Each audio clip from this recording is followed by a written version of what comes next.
Hey everybody, Nick Koziol here with That Sounds Terrific Productions. I have another crossover episode where we feature all the co-hosts together. It's myself, Christine Green, and Jess DeCotis. We're interviewing a terrific person from the 585 that also has some terrifying tales about the 585.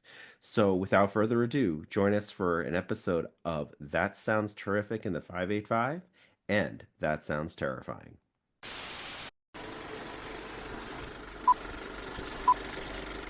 Welcome to That Sounds Terrific in the 585 with me, Christine Green, and my co-host, Nick Koziol. And today's special guest host, Jess DeCotis from That Sounds Terrifying. We're doing a special crossover episode today with Kendrick Foxx. We're going to talk a little bit about the or a lot about the film industry, and we're going to talk about some spooky fun stuff too. But let's jump right in. Kendrick, thank you so much for being here. Tell us a little, let's give the brief background. You're from down south, right? Correct. And thank you guys for having me. Yes, I'm born and raised Southern gentleman, you name it. I'm from as down south as you can get in Alabama. All Oh, right. wow. Awesome. About 60 miles north of the Gulf of Mexico, Gulf of America, however you feel about it.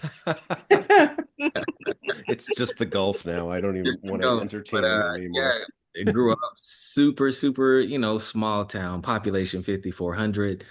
So Wow. everybody knew everybody, Yeah. and that was kind of the great thing. And, growing up in the 80s and in the 90s there and then kind of being in a bubble, you didn't realize how good you had it or how sheltered you were until you moved away. Right. So, so that was the beauty of it. I've been very blessed and fortunate to have lived all across the country and worked in various markets. I started out, believe it or not, in the nuclear industry. Really? Now I That's didn't awesome. know that. Yeah, so what happened was after college, I moved to Charlotte, North Carolina. My aunt had just moved back from Belgium and she was there and she was like, "Hey, there's not a lot going on back, down south. Why don't you move up to North Carolina, see if you can get your footing?" And I was like, "Yeah, that sounds like a great idea." So I moved to North Carolina and I'll tell you, I kind of went through a little bit of a depression because it was the Mhm. first bigger city I'd ever lived in. Yeah. I didn't know anybody and was just trying to get my footing and my bearings as a young adult. And so I started working at Bally Total Fitness, if anybody's familiar. Yeah, Yep. Yeah. I remember Valley Showfitness. Started Probably working, I probably could use that right now. started working at Bally Total Fitness and was had done some modeling in college, many moons ago. And I ended up, long story short, I ended up getting signed with an agency out of New York City. And so I was working at Bally's and then I was traveling back and forth to do modeling in New York City. Well, the financial crisis happened Mhm. 2007 and 2008. And one of the first things that went was people's gym memberships.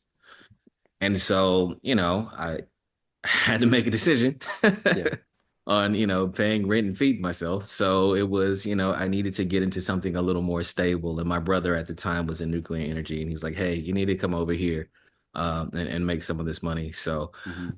I went and took a series of various tests and background checks and all this crazy stuff. And I ended up working for back then it was a company called Progress Energy. They recently got bought out by Duke Energy. So that has all of the Carolinas and Florida. Mhm. And so that's kind of how I got my start and, it had some stability, but the creative bug never left. It never left. Mhm. And I was still dabbling and doing commercial work and things here and there between Charlotte and other places. And 2009, I was like, you know what? I really need to make a real decision about what I'm going to do about my career. Am I going to pursue, film full time or am I going to stay comfortable? And that was the crossroads that I was at. So went off to LA. And yeah, I got a bunch of experience there. So very grateful for that. It's amazing to see shows that you watched and see the machinery that's behind it and how it moves. So I got an opportunity to work on shows like Grey's Anatomy and Desperate Housewives. And so those shows that had been around for a very long time, it was just amazing to see how delicate of a dance that this big moving dragon, if you will, of film production and television could be. So Yeah. that was where I got my experience, got a lot of opportunities in front of the camera and behind the camera, and then started producing and fell in love with that aspect of putting puzzles together. I just love the problem solving, the systematic approach to problem solving. And so with that, I just kind of really, really fell in love with it and the storytelling aspect of things. And so that's what led me to where I am today. I moved back from LA after living out there for about 4 years. And my grandparents were in their advanced years. And so I moved back to Alabama for a while until they transitioned on. And then from there, I moved to Atlanta, which was a very blooming film market at the time, but very different from LA. LA is where it happens, is where the intellectual property is born. Whereas in Atlanta was more of where the projects were shot, which made it a location destination, which is very different and it's a very different mentality. And so that was something that I had to kind of grapple and figure my way out there and had some experiences and shots, a few feature films there. And then eventually ended up here. So my first time coming to the Finger Lakes was 2017, and that's because my girlfriend's originally from here. So I come up on the 4th of July and we're out on Canandaigua Lake, and I was like, this is amazing. Like Right? this, this is a beautiful place.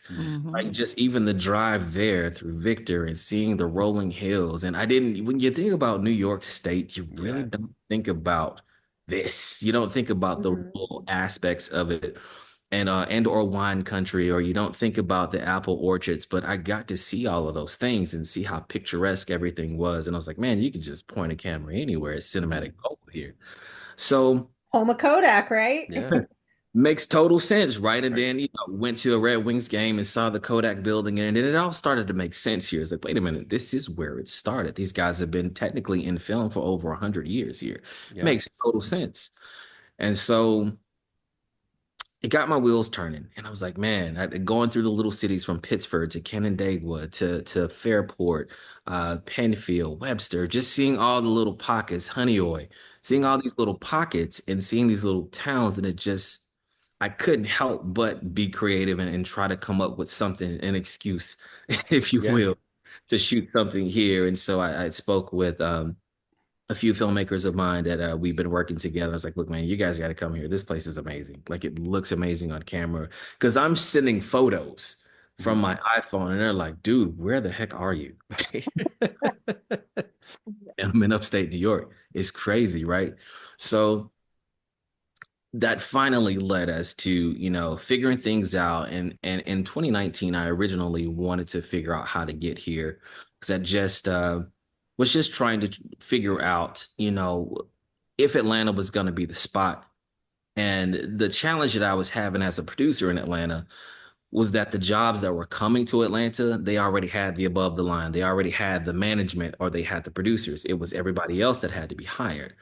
So that was something that I was not aware of and just trying to figure that out and, trying to stay in control of my own destiny. So I'm like, okay, we got to come up with something to make this, And so then this little thing called the pandemic happened and that shut everything down for everybody for a while.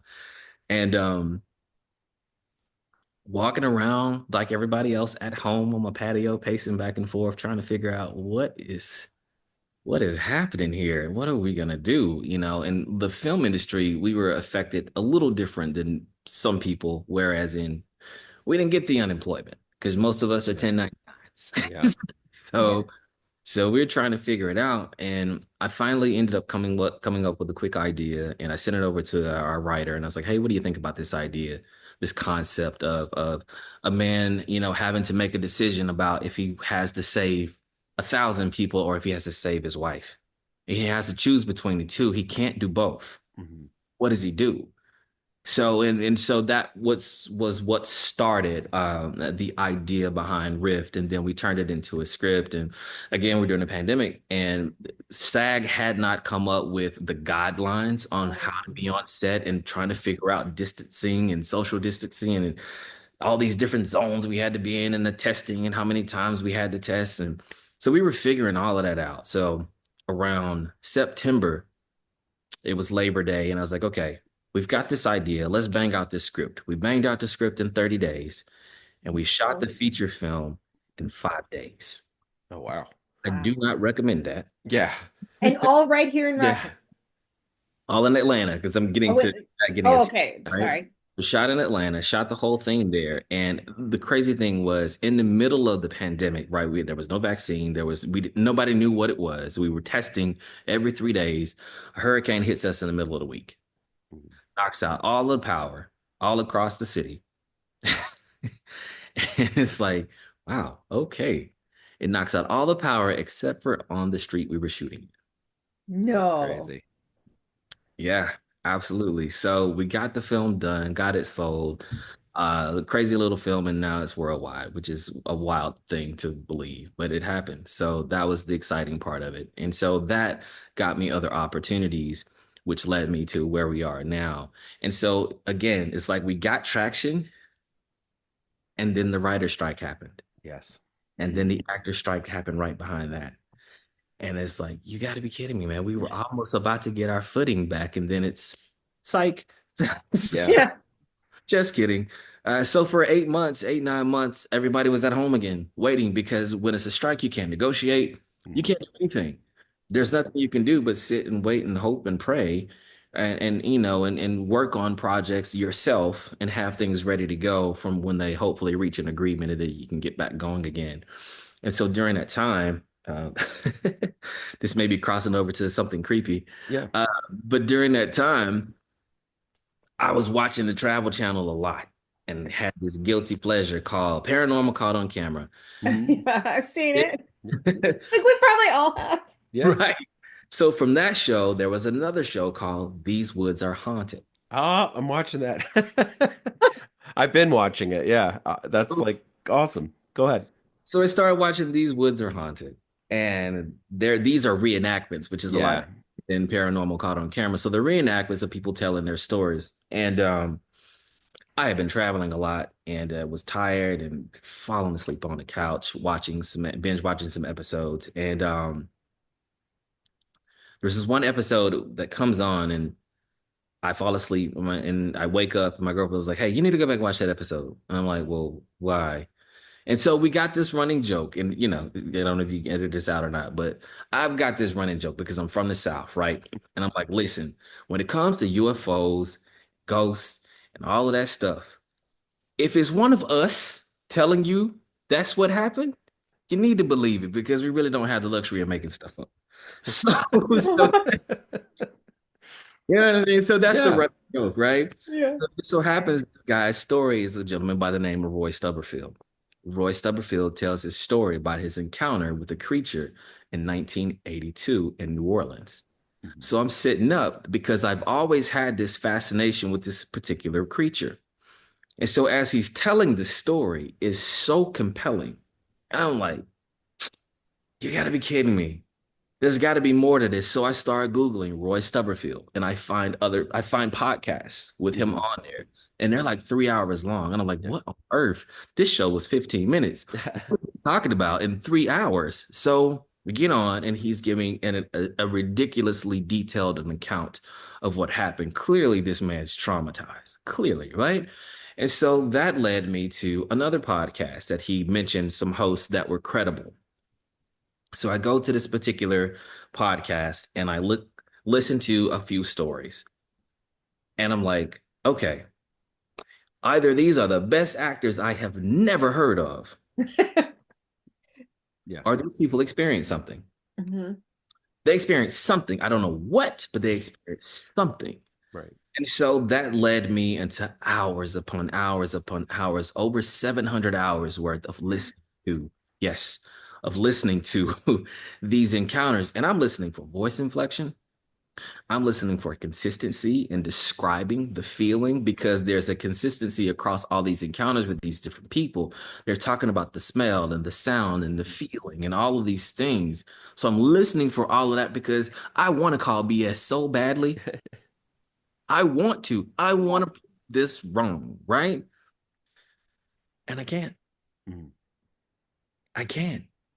So out of, let's call it this for easy math, out of 100 stories, I will tell you 85 of them I 100% believe. All it takes is one. Yeah. Yeah.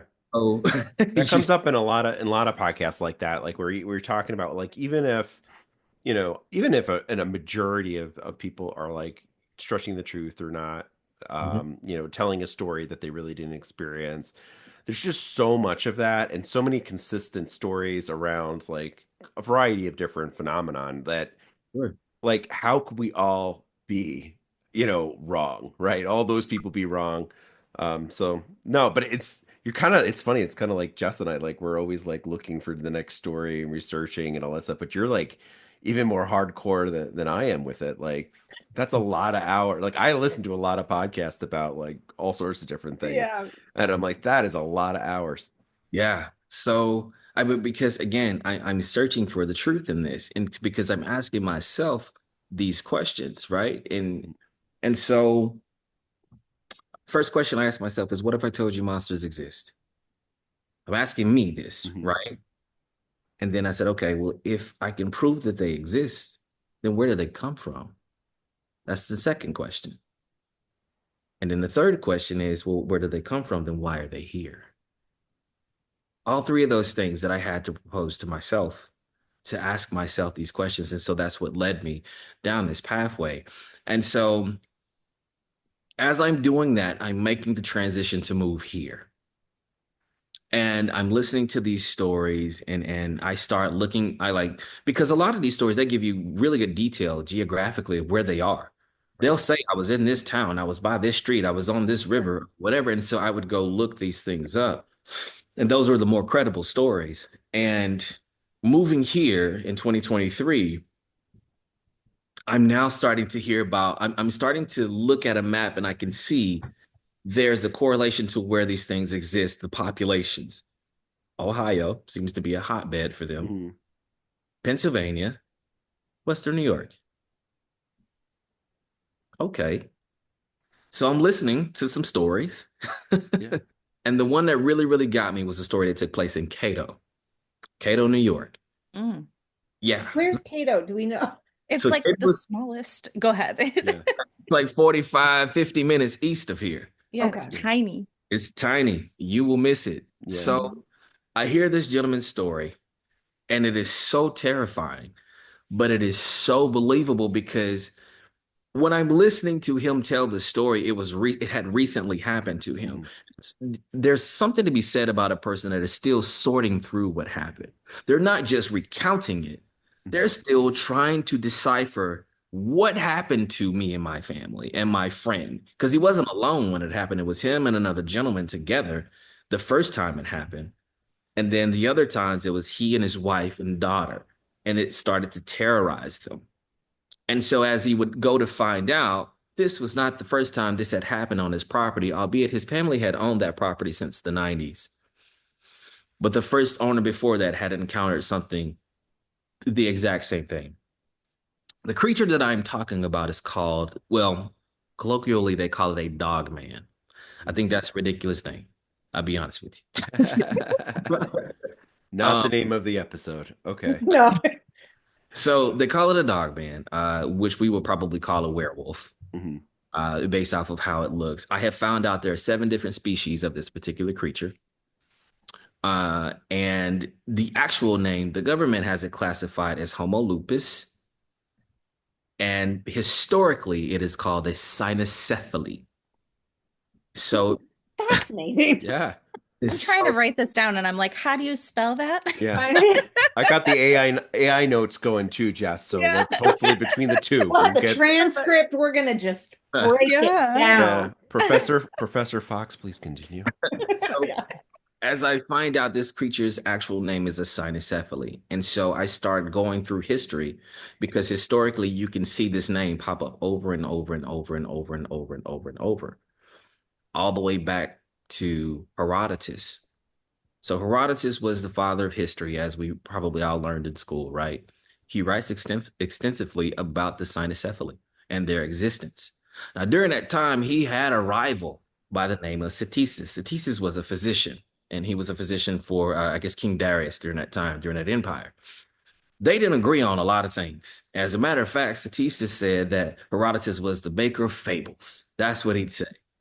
But the one thing they agreed on was the existence of the cytocephaly. Hmm. So, Wow. so these are credible Yeah. figures, during this time talking about the existence of this creature. As a matter of fact, Satesis, the physician, wrote a 500-page manuscript about their existence, about their habits, where they lived. And so geographically, they would have been off this mountainside in East Asia, if you're talking about where India is, I guess. And there was a population of over 120,000 of them. Now, just to give you the physical makeup of this creature, they are usually, they range anywhere from 7 feet to 10 feet tall. They weigh from 600 pounds to over 1,200 pounds. And I'm talking solid muscle. They can go from quadrupedal to bipedal with ease. The recordings that I've heard and have heard other experts talk about this creature, the speed is insane. The speed on these creatures is off the charts. They have a level of intelligence and pettiness that I found out. Like Now, none. can I interrupt for 1 second? Absolutely. Just want to rewind for a second. You said it's all started, we were watching the show and they said something about New Orleans. Was it the Rue Guru? Yes. Mhm. So I wish I just went to New Orleans and I bought this t-shirt with this crazy design of the Rue Guru. And I so wish I had worn it right now. I think that's a ride at Cedar Point, which is in Yeah. Ohio. So, like, let's just keep on going full circle. it is behind the Cedar Right, Point, yeah. absolutely. So, yes, in that episode, he refers to at least the woman that he worked. The manager told him that's what it was, and so by French folklore, loup-garou or a rougarou it came over with the French Mhm. and had the ability to change. A human having the ability to change into a werewolf, So I will tell you, I have a hard time with that concept. I do. Mhm. A harder time with that one. However, there's more evidence that supports just the existence of the cynocephaly itself, and it stays in that form all time. It's born that way. It moves. All of those things, right? Mhm. So Sure. going back to their habits and things, so them living off of the side of this mountain and being over a population of 100,000 of them, 120,000, they had a relationship with an Assyrian king at that time where he would give them over 300 bows and arrows and spears as gifts to say, please don't kill us. Mhm. In return, and in return, they would send these rafts with amber and these purple flowers and different things as to say, okay, cool, like we're on the same page. Now, to substantiate what I'm saying, if you Google artwork from an Assyrian palace, you will see soldiers depicted on the wall, carvings. You'll see 2 men, and you will see a cynocephaly in the middle with armor on. So Yeah, that's there's interesting. These are sentient, these are like intellectual creatures that can communicate. that can communicate. So let's go back to the physician again. So Satesis basically said that they can communicate with each other through various barks and things like that. They don't speak audibly. However, there is a level of telepathy, if you Telepathy? Yeah. telepathy, if you will, and even a lot of the stories that you hear from people in their encounters, they hear it in their mind. They're looking at this thing. The mouth is not moving, but they're hearing, you probably need to get out of here right now. So it's it's a level of communication. Um, so that was there. So when I saw that, I was like, man, that's wild. That's crazy, right? And so you remember back in the day when they would do maps historically, when they would draw the maps, they would show where things were located, right? If there was elephants here, you'd see elephants there. If there were palm trees, you see those things Yeah. drawn. So if you look at the Perry Reese maps, and if you look at those maps, the very corner, there are dog-headed men standing upright on those maps. So that was more evidence. And then Alexander the Great, writing his letters to Aristotle, talks about his encounters with cynocephaly. So I'm like, this is pretty wild stuff. And then coming back forward to 16th century with Augustine, right? St. Augustine. If you Google an image of St. Augustine, if you look at him, he has the head of a dog and the body of a man. And so the question during that time wasn't whether these creatures exist. The question during that time with the church was, can they be converted? That was Of the question. course. Always with the church. Are they barbarians or can they be saved or what is it, right? So Mhm. it's very interesting that that was the conversation. It wasn't about their existence or what they were. It wasn't until 300 or so years ago that we got a little smarter than what we thought our Yeah. ancestors. Well, just to kind of interject real quick about the church, like anybody that wasn't part of the church was often seen as a barbarian. So you didn't have to be a half dog man for that. Right.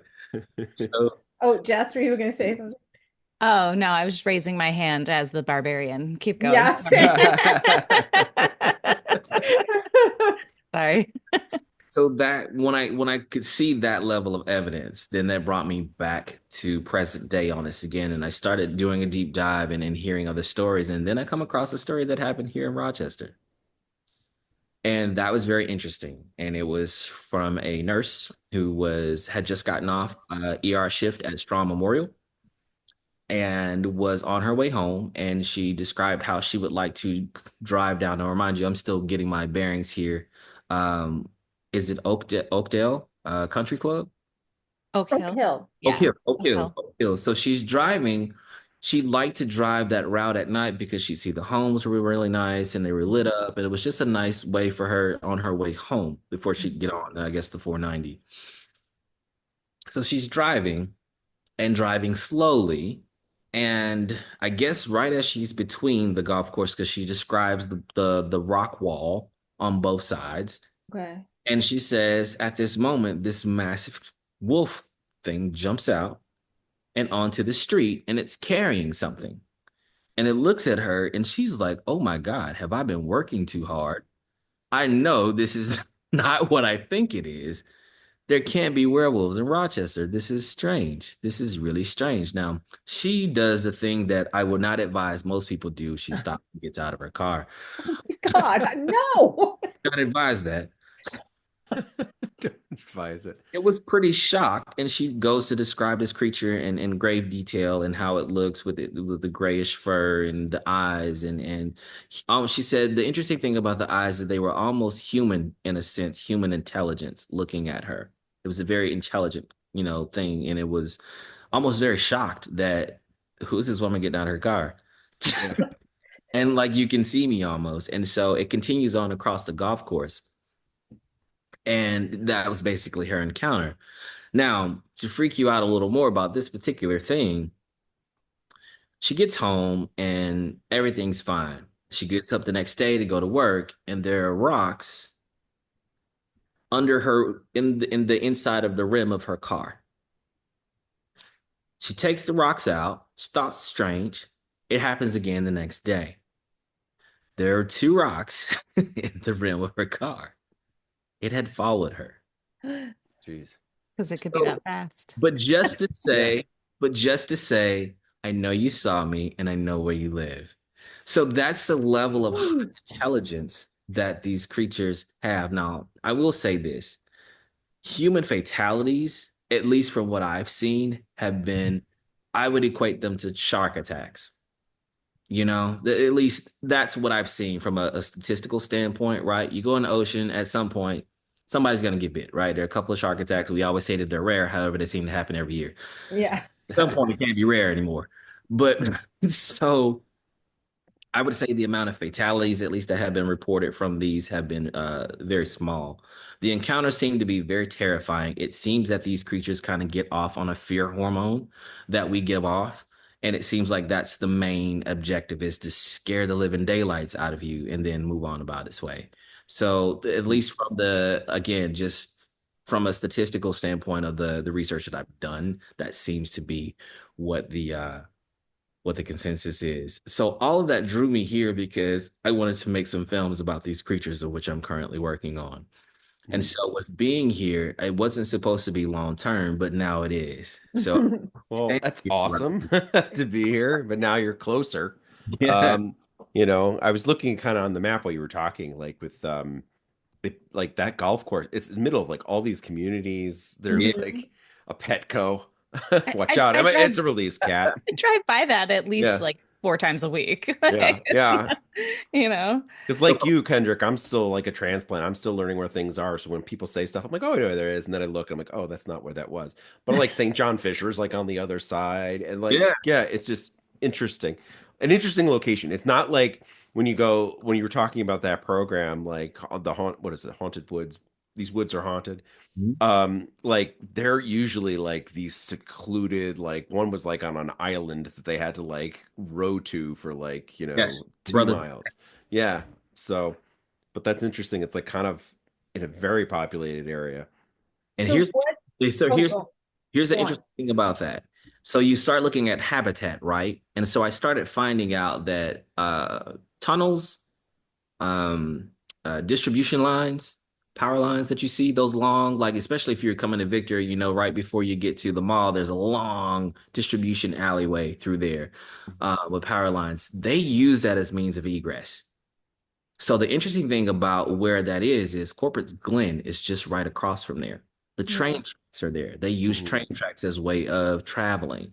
Um, the waterway is a great source of them getting food and so deer and game trails and things like that. So when I finally saw and did my own investigation there, I realized that it made total sense that it was leaving the golf course and probably headed that direction if I had to guess from a educated guess, I guess.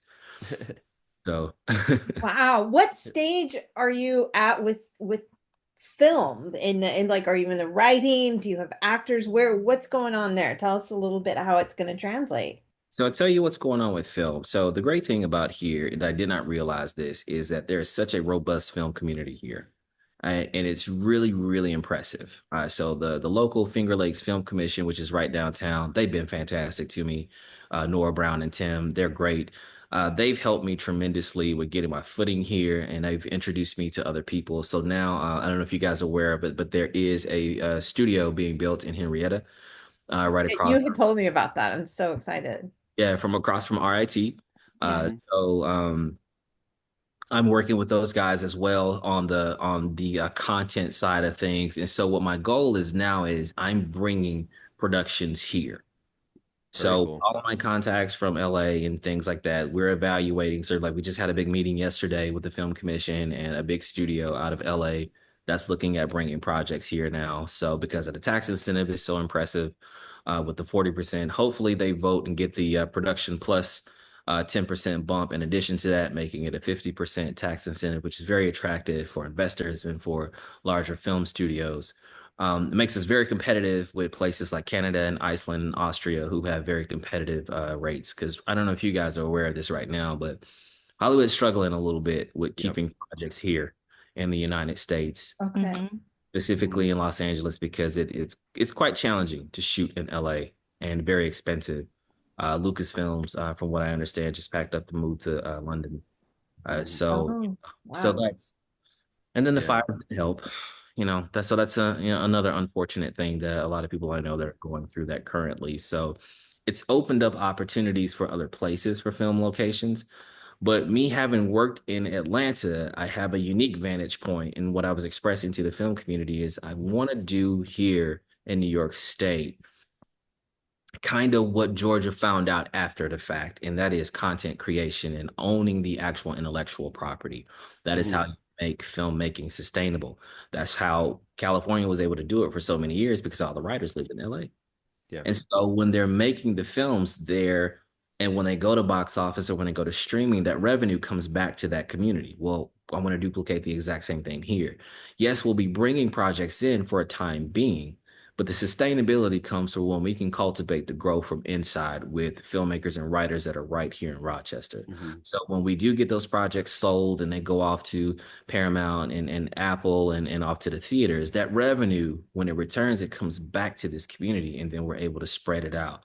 Because when a project comes here, we touch everything. We touch hotels, dry cleaning, Yeah. everything, entertainment, you name it. We are fluctuating cash throughout these communities. And so that just helps bolster and lift everybody up at the same time. The great thing about what's happening right now is you have filmmakers like Steven Spielberg, who's shooting in New York State right now in New Jersey. He's shooting in Huntington Beach, Hmm. Huntington, yeah, right off of Long Island Yeah, somewhere. that's where I'm Island, from. yeah. Oh, okay, yeah. So they're Yep. shooting a UFO movie there, from what I understand. Yeah, there's a couple things that they've done over the years, and Long Island's a pretty popular spot Yeah, for movies. exactly. And oh my gosh, Ryan Murphy shot a series there called The Watcher in Hmm. Ray, New York. So Yep.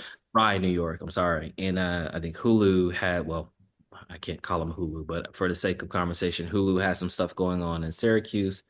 Hallmark's got some stuff going in Buffalo, and we're trying to bring things here. So right now, it seems like other producers are also seeing what I saw when I came here, Hmm. just sheer beauty of this place. The biggest thing that I noticed right away about Rochester was the spirit of service that's here. Hmm. You Yeah, know, for sure. it was very much, what can we do to support? How can we help? And that's not always the case when you're in markets, with film. It's everybody wants to, what can we get? Because they hear Yeah. film production and they see dollar signs, right? Right.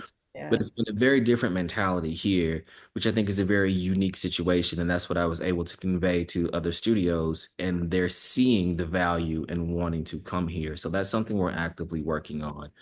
That studio should be up and going July, Hmm. hopefully. Uh, Wow. yeah, Cool. yeah. Yeah. So they had some construction stuff happen, but they got it worked out, and now it looks like things are back on schedule, which is fantastic.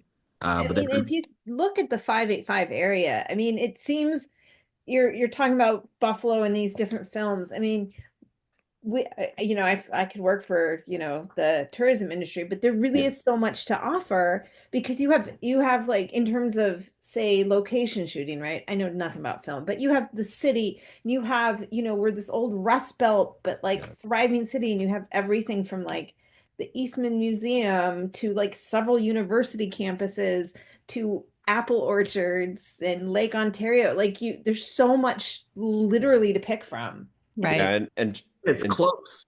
and Jess Mhm. and you, Christine, are involved with like, the VIC. So speaking back to like the Visitors Industry Council and like all speaking back to what you're saying, like they get it and they understand that like you bring in a production like yourself, you bring in actors, you bring in crew, you hire crew from the area, and it's an economic boom in itself. Mhm. So it kind of makes a lot of sense for us to not like kind of put our hand out and say, how much you going to give me for shooting your show here or your movie or whatever. But then you also like you look at like throw out Buffalo, but like Rochester's kind of the same thing. Like when you go to like shoot, I think it was Teenage Mutant Ninja Turtles. Like if you try to shoot that in New York City, you've got to close a block. It costs millions just to do that. You can do Mhm. that in Buffalo, and like they filmed like one of the the chase scenes. They've done it for other movies. Maybe it's Batman. They've done a bunch of different things, and Rochester is very similar. Yeah. And so there's like not only these beautiful, picturesque spaces, but there's also like Christine was saying, there's museums, there's buildings, there's everything you can possibly think of. Yeah, they filmed Spider-Man here.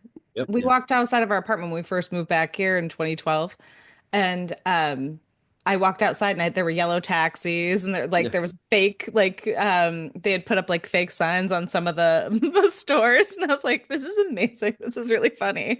But like yeah, we were walking through a movie scene when they weren't yeah. there. It was neat. I thought you were gonna say I walked outside and Spider-Man just swung by. I would have loved that. Yeah, I would have loved that. I don't remember which one that was. Maybe it was the Andrew Garfield one. Mhm.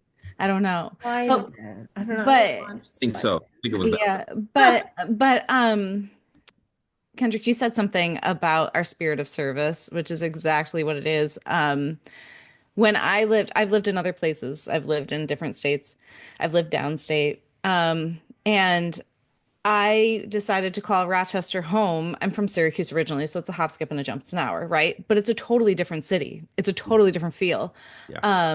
But I decided this place was home because of the spirit of service in everything. Like you go to Wegmans, customer service top notch anywhere around here. And chains don't really last so long here because we are just so focused on our local community and our local restaurants. And the local restaurants are focused on the community and making sure that you want to come back because when you're downstate, they don't have to treat you necessarily fantastic because there are a million of you behind you, right? Like Yeah. I don't care if you have a good experience. Hundreds of thousands of other people are going to walk through my door this year. Here, totally different story. We're not tiny, but we're not extremely large. Rochester is a tight-knit small community, you know. Mhm. So we have that spirit of service to enhance our community. And I love that people that are coming here are seeing that and feeling it and knowing that, you know, and that it holds up, it holds true throughout, you know, generations. You know, I hope we keep that up because it is special. It's extremely special here. It Yep. it is. I 100%. Not only is it special, it feels rare. I mean, and I don't want to sound like a cynic when I say that, but it just I feel like you grew up in the South, so you're used to Southern hospitality to a point, Yes. to a Yeah. point, right? Yeah. Mm. Here is totally different. There's such a level of freedom in a sense that the, the authenticity. Yeah. We'll It, still tell Yeah. you how we feel. Yeah. That's true. That's yeah. true. And speaking to the South, like, I have relatives that have moved, we were, Jersey and Long Island, right? Both sides of my family. And that's like we're Northerners through and through. But my uncles have lived down like in South Carolina for 25, 30 years. They're still not locals. So like that's the one of the differences that I've noticed, with them and things like that. Like there is like you said, it's to a point, but you're still an outsider. You're still a Yankee, Hmm. or whatever it may be, whatever the term may be. But up here, it's funny because like I work in higher education. I have a lot of different types of students coming through, a huge international population. And so like when I walk through campus, it's a different feel sometimes because a lot of them don't realize the genuineness of like, smiling and nodding as you walk by because they're like that's not culturally what they do. But it's amazing how like quickly things like grow like on a campus like that where you see that same student that maybe you nodded at or kind of waved at and now they're like interacting with someone like a stranger like as they walk by. So but yeah, I think Rochester is very unique, and just like Jessica, I've only lived in New York State, but Rochester just seems to be a very special, genuine feel to a place. And when someone isn't like genuine, it really sticks out and it's really kind of weird. It Yeah. is. It sticks out. And you know what's funny? So because I moved from LA to Atlanta, well, LA and went, home for a little bit and then to Atlanta and living in these when you live in a city like that, especially Atlanta, and Atlanta is unique in itself where you've got these major highways that intersect in the heart of the city, right? You've got Interstate Yeah. 85, 20, 75. They all intersect in the middle of the city, and it's an international airport. So you've got people that don't live there. They live in Europe and they come and they work in Atlanta for 4 days and then they fly back home. So it's a very interesting mix of people and cultures and things happening. Yeah. That being said, everybody's at their own pace, and it's like that. It's like lightning fast. And I had gotten so used to it because I lived there for 7 years. So when we moved here, it slowed all the way down. And Yeah. but I like it. Here was Yeah. the crazy Yeah. thing. I didn't realize I was jaded. Mhm. So you talk about the restaurants. I will say I went to a chain. I went to Burger King, right? Mhm. Sure. Victor, went to in Victor. And the guy was like, "Have a nice day, sir." Yeah. Looked me in Yeah. my eyes. Yeah. Yeah. Yeah. He meant it. Like it was a legit, I mean it. Or when people, hey, how was your day? It feels legitimate. And Mhm. like you said, just making eye contact and smiling, I had to get used to that Yeah. again. Yep. I was like, hey, what do you want? You Yeah. know?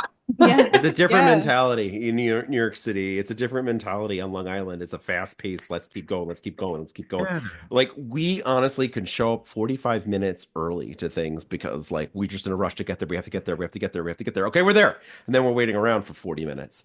Like it, but I have that mentality still sometimes. And people are around here. I'm like, well, I want to make sure, like my wife, make sure that we're there early. I don't want to be late, And she's like, oh, we'll get there.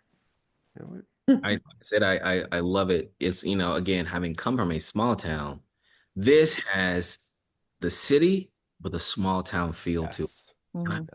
Yes. I Yeah. absolutely love it. And going back to the architecture, the textures of downtown.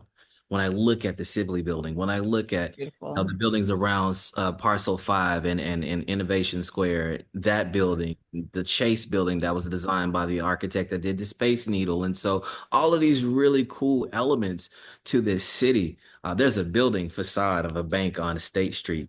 and it looks like something out of, Batman or something like that. Yeah. So I'm surprised you'll see Yeah. a shooting down there soon. But it's those types of elements that if you're pointing the camera the right way, you can get some amazing shots. And that's what I'm so excited about. That's what I've been sharing with the guys back in LA that have never been here. And they're excited about coming here in a couple of Yeah. weeks. And they're going to be here for the grand opening as well to see what we have to offer. There's a group that I'm working with, and I can say this, I don't really care. Yeah. We Like, don't know you what you're gonna always say, things so if go you're right really ahead. overstuffed by it. Um, Working with this group the group that's behind movies like Seven and 300 and Departed. So they just optioned a four-book Big. series from a well-known author. And this author's New York Times bestseller, and I guess but he's got four books, one of which happens to be about a very famous hospital in New York, Bellevue, and another book as well, Mutation, because this is public information. Well, anyway, I had a Zoom with them, and they're excited about coming. He's like, you know what? I shot a movie, not quite in the Finger Lakes, but I shot in upstate. And he was Googling while we were talking. He was like, oh my God, this place is amazing. Yeah. Yeah, I can't wait for you to come here. So they're excited about coming here as well, to shoot some things. So it's just, I'm excited about sharing it, but at the same time, I'm like, I don't want to share too much. Yeah. Sure. I Yeah. mean, yeah, we get that. We Well, get as you share it with us, and we'll spread the word for sure. And it's funny. Speaking as a person that grew up on Long Island, everything from Long Island up is upstate to us. So Oh, like it's interesting. Like no, but what I say is like people from LA, people from the South, people from all over, like or like overseas. Like oh, you live in New York. Well, how's the Empire State Building? Have you been to the Statue of Liberty lately? Well, I right. live about 6 hours from that. Hours away from it. Right. So. yeah, But as like there's someone, a perception, right? Of like, yeah. so it's interesting when you have this person Googling, I wonder how many hours away they actually shot, from Well, the Finger Lakes. as someone who lived in San Jose in California, grew up there, like it it's amazing when anything happens in New York, still I'll have Yeah. people like or like like people ask like when 9/11 happened, my phone was ringing off the hook. I'm like, Yeah. I swear we're really far. Right. And it's always funny because we're really Western New York, Yeah. right? Are Yeah. we really upstate? We're West. Yeah. We're Western, but we're still upstate. Like, Yeah. Yeah. I mean, Yeah. but when you live in New York City, upstate's Westchester and Yeah. Rockland Yeah. County. Like, I live upstate, and I'm like, that's not upstate. This No. is still downstate. You're in the Yeah, that's funnel. down. You're downstate. But to New York City, you're upstate because I lived in Westchester for a while, and yeah, they'd be like, "Oh, you live upstate." I'm like, I do not. I do not live upstate. I live in Westchester. I'm from upstate. Yeah, but we are technically Western New York. Um, Yeah. but yeah, I mean, I don't know what I tell everybody because I work with a lot of people that move here from out of state and other places. And everybody's like, we know you have snow. We know you have snow. And I'm like, sure. Yeah. Our winters are cold, but you know what? Our people are warm. And Yeah. that is my whole slogan the whole time. Do not steal that. If any of the realtors are listening, you are not Yes. allowed to steal that. No. And you know what? But it's snow for them. It's very predictable, Yeah, typically, exactly. right? Okay. We're What part not of having. Rochester do you live in where snow is predictable? I don't actually. I live in Okay. Brockport. There's nothing but lake effect. Yeah. We have tons of lake effect. Nobody. It's so bad. Yeah. But I at love least it. after living through the big one in '89 and several other earthquakes, I can tell you, I'd rather have snow. Yeah. Yeah. Yeah. I've lived through And earthquakes fires. I've in lived through- California. Yeah, Those were scary. they're But very. I didn't grow up with them, so I was Yeah. like, what is happening? Yeah. Bro, Yeah. Heat, like hurricanes and heat, like Yeah. Yeah. how hot it gets in the South. Like y'all don't Oh. understand. Birds don't fly when it gets really hot. That's Oh yeah. Yeah, we don't go to visit. Like my parents like go down to visit to South Carolina, like Florida, like in August. And No, thank I you. did it What? once. I went to Florida. I went to Tampa, in August, and it was so death. Like I could not believe it. And then there's like my grandfather who left Long Island to escape the weather, stayed in his house all the time in Florida because it was too hot. So like we went out for a walk, and my dad said, let's go to the Gulf." And like, let's go there and we'll cool off. You get in the Gulf and it's 90 degrees in the Gulf because it's like a bath. I'm like, oh no. So It is great to visit, but not in the I mean, summer. I I lived in would imagine. Arkansas, Yeah. which is, it's not as south as you can go, but it's pretty damn Yeah, south. And it was hot. Ugh. It was so hot. And then Virginia, I lived in Virginia too for a yeah, while. And That's yeah, the people up here are always like, oh, it's so hot. I'm like, no, it's no, not. Yeah. yeah, The humidity down there. No yeah, thanks. yeah. No, thank you. It gets humid here, but not like that. It messes up your hair. I mean, I mean, like I feel like when you open your eyes down there, you feel like you're hitting a wall of water. You have to just stay You in air are. conditioning I all the always time. describe it as walking into a sponge when you like walk out Yeah. of When you the walk outside, there's just, ugh, there's no escaping it. so that's Um, why we're in the 585, yeah, right? so that's why I'm here because I prefer winter. Let's just bring it back a little bit. And yeah. Kendrick, like we're coming up at the top of the hour here. I want to be conscious of your time and we could talk to you forever. It's been amazing. Jess wants to say Oh, something. I have something that I have to say She more has that something sounds to say. terrifying. So I have to. I have yeah. to talk about the Rougarou and I have to talk about all of the points that you made because I have a theory and I don't know if I believe this theory, but from all of the I mean, God, I've always been into the paranormal and things like that because of who I am and my intuition and all of my, things that I have going on. So I hear about cryptids and I kind of ignore cryptids in general because they're just not my bag, right? And I think I would have like the same, I like how you asked yourself the three questions like Mhm. are they real? If so, where are they from? Why are they here? And I've heard the theories that, these beings are interdimensional beings. Mhm. Um, and so what kind of lens to that? I just want to give you a theory just for fun. And maybe you've heard the theory. Um, you said that they are 7 feet tall or more. And they are just monstrous. They can move extremely quickly. All of these things lend themselves to be paranormal. They lend themselves to be something from a different dimension, which are like ghosts and spirits and entities. When people see like we just talked about this on our last show, Nick. Yeah.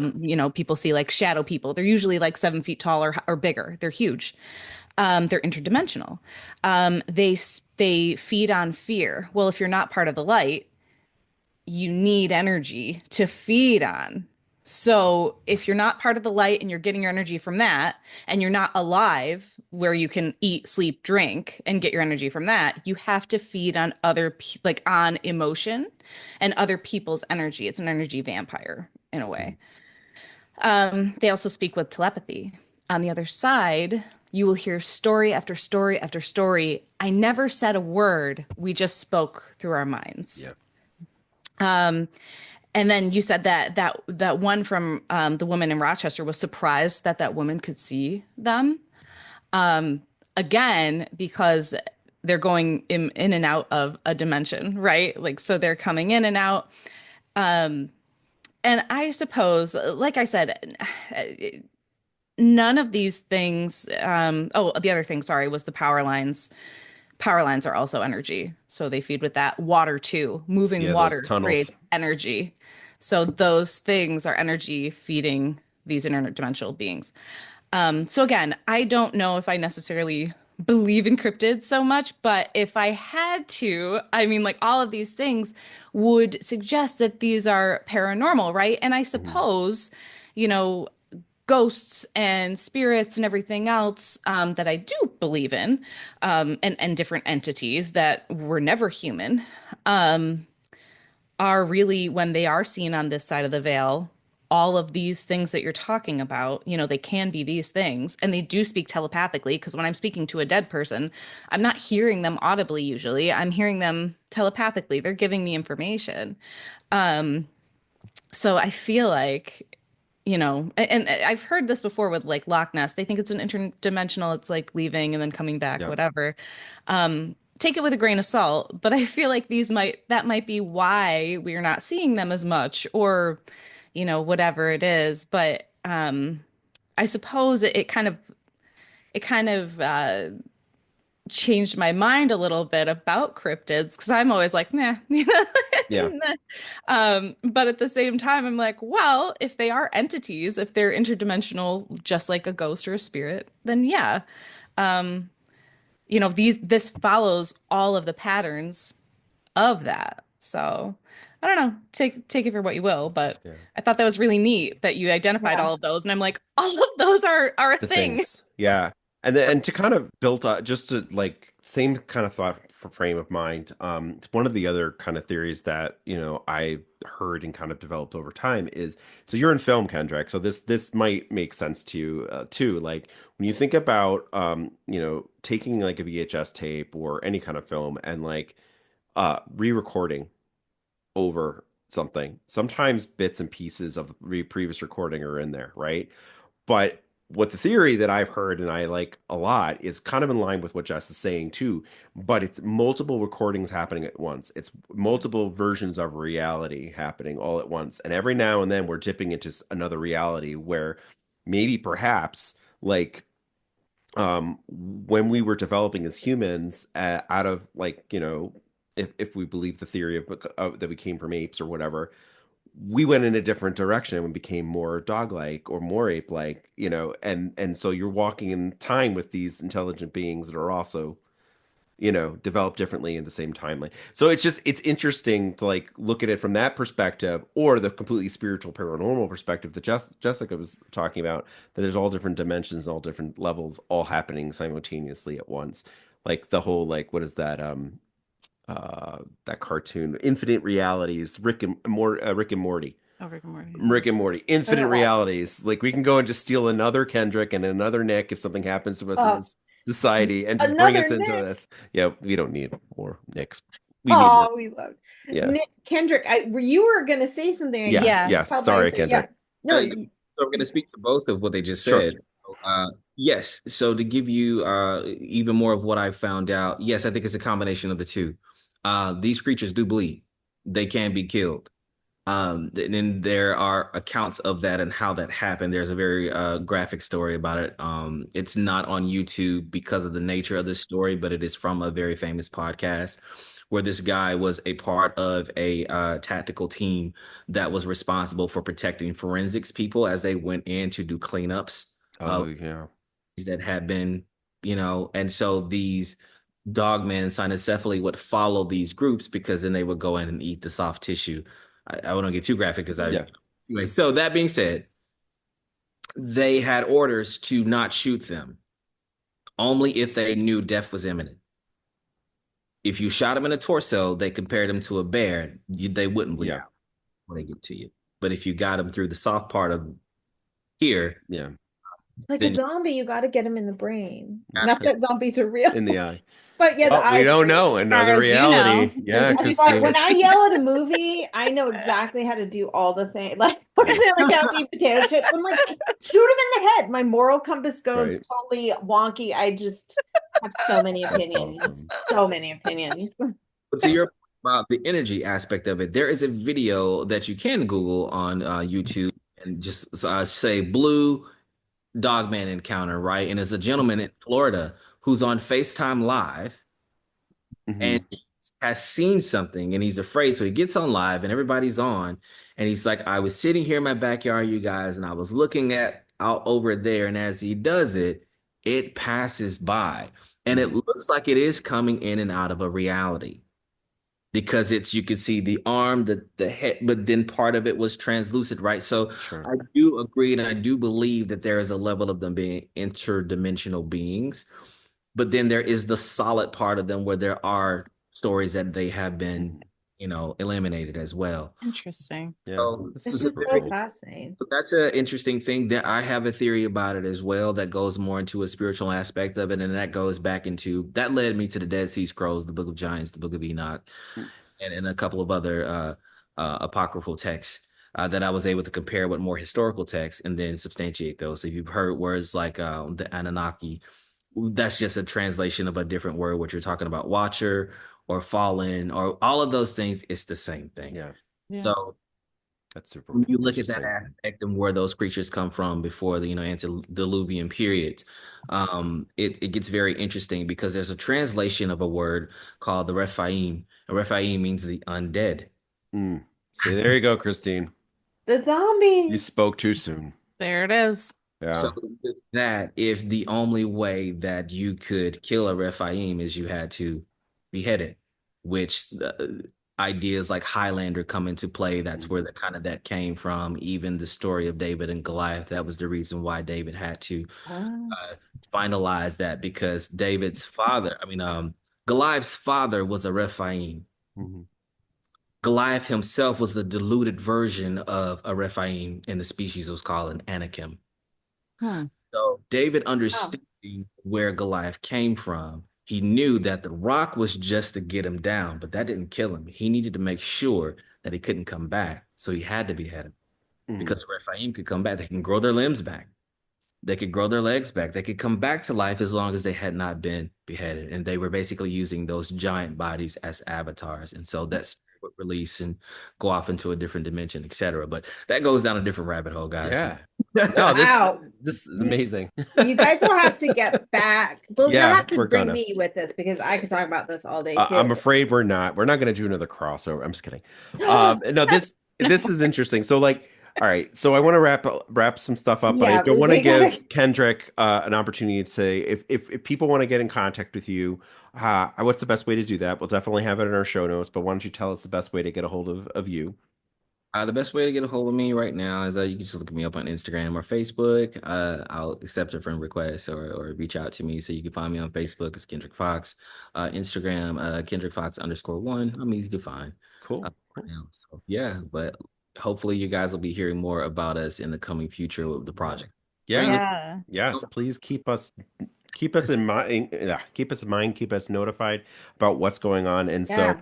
if you like this episode, this is an interesting episode. So, if you like this, come over to That Sounds Terrifying, and fans that are interested in learning more about the beautiful, picturesque, wonderful people of Rochester, come over to Burgeoning film industry. and Yeah. yeah, the film industry taking over, which is gonna be great. And come to us if that sounds terrific in the 585. And so I don't know, Jessica, why don't we like try to end this your way? I think this is an interesting way to end. Kendrick, do you have a favorite drink? Uh, I'm a more of a red wine guy. I like a good Cabernet. Oh, me Awesome. too. It's my fave. Yeah. All right. Well, then we will end it like this. Although I do have to say, you have called me Jessica 3 times tonight. I feel like I'm in trouble. Yeah, I was like, I'm oh like, who's It my is Jessica? it is your God. Who's it is your Jessica? I name on don't know. you put your full name on there, I so did not. I did not. I don't know what you're talking about. Anyways, yeah. oh, on there. That's why. Yeah. Yeah. I guess so. All right. Well, um, whether it be a really nice Cabernet or ghosts, keep your spirits up.